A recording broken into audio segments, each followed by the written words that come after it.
A skilled prosthetist must know how to dynamically align a hip disarticulation. Although all basic above-knee alignment principles apply, additional procedures are critical and include gait training specific to the hip disarticulation prosthesis wearer. This presentation will demonstrate alignment procedures, common gait defects, gait defect adjustments, and basic patient training, which is designed to build confidence and initial ambulation skills. This demonstration will utilize the Otto-Bach modular system. The components used are free motion hip joint, safety knee, torque absorber, and satch foot. The first responsibility of the prosthetist is to instruct the wearer in the donning of the prosthesis. Begin by explaining that the socket is held on by fitting over the crest of the hips. Pressure will be felt in weight bearing on the ischial tuberosity and other parts of the socket. First, the socket is opened up. The person slides in their hip, being sure the hip crest fits under the crest built into the socket. Instruct that to prevent discomfort and rubbing problems, there should be no wrinkles or seams in the underclothing or sock. Then put the straps through the buckles and tighten down the clamps. Once the prosthesis is properly donned, check for the stability of the prosthesis to bear weight in initial standing. Check also that the knee is not buckling. Next, check the length of the prosthesis. This is important as it affects how well the prosthesis will swing through during ambulation. Use the standard guide as in any alignment. In standing position, hips are leveled.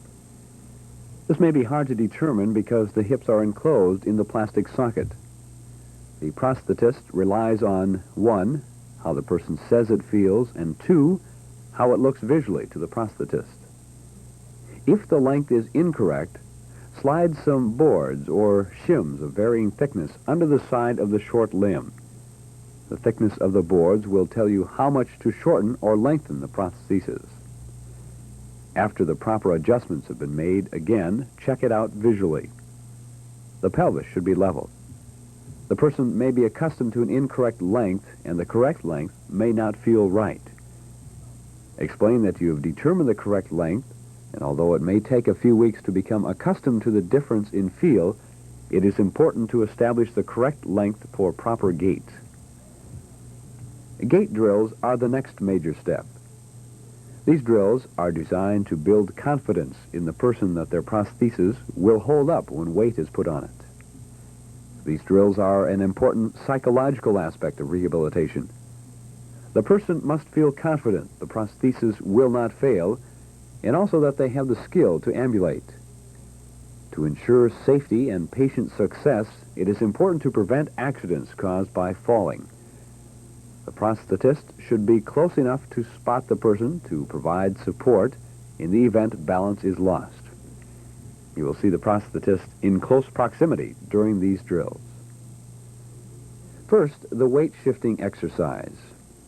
With feet apart, shift weight from one foot to the other. Parallel bars should be used, especially if this is the person's first prosthesis. Confidence should be gained in how to bear weight on the prosthesis and to shift weight from side to side while not losing balance. The second drill is to walk sideways. The general rule is to step out with the sound foot first to increase control. Pick up the sound leg. Then instruct the person in how to tip the body and tip the hip. The prosthesis is picked up and then put down. Do a little push with the sound leg and bring over the prosthesis. Repeat this several times. Now in the other direction. This drill gives a feeling of mobility and a feeling of immediate success.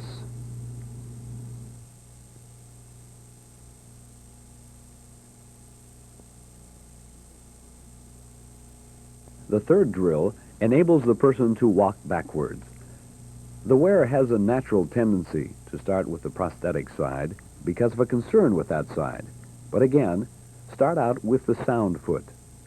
Lean the body forward, put the sound foot behind, then rock the weight back to the sound foot, controlling with the muscles. Now move the prosthetic foot back. Stabilize the prosthesis by standing on it. Be sure that it is locked and supporting the person. Again, start out with the sound foot so that the person feels the ground with it and feels in control. Then move the prosthetic foot back.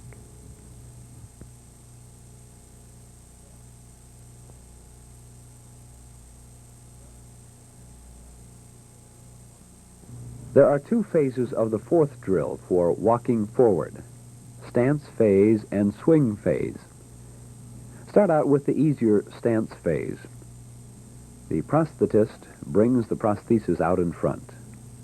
Bring the heel forward. The person is now standing on the sound leg. Have the person bring their weight forward. Push forward and step over the top of the foot. Go from heel to toe, stepping forward. Now step back with the sound leg again. Practice pushing and stepping from heel to toe, rocking over the prosthesis, bearing weight. This exercise teaches balance, giving the feeling of rolling over from the heel to the toe and stepping back again. Now the swing phase is taught.